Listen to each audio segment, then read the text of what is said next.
Les derniers renforts se déploient, discrètement. Après des semaines de repérage et de filature, le moment est arrivé d'appréhender le meurtrier. Les marshals sont sûrs de leur coup, mais la tension monte dans les véhicules.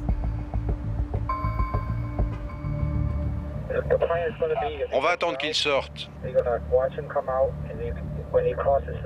Et si on voit qu'il s'apprête à traverser la rue, on intervient et on le plaque au sol. Je te préviendrai. Garde ta voiture en attendant. Ok, terminé. Ça, c'est le mec russe. Il est torse nu et tatoué, c'est le copain russe du fugitif.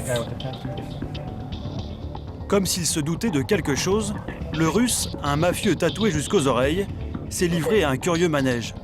Il a fait semblant d'inspecter son moteur tout en surveillant la rue. Après un moment, il a fini par partir, laissant le champ libre au marshal. Bon, s'ils sortent ensemble de l'immeuble, on attendra qu'ils traversent la rue. On interviendra juste avant qu'ils montent dans leur voiture. Voilà la voiture. Je pense qu'on peut la voir. Il est à la voiture. Allez, on y va, on y va.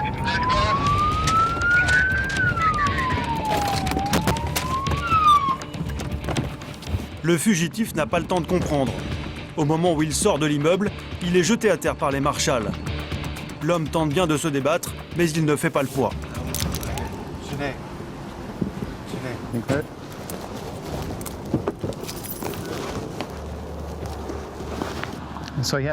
Il avait un couteau, il a résisté un peu, mais il a fini par se laisser faire, car il y avait beaucoup d'hommes sur lui.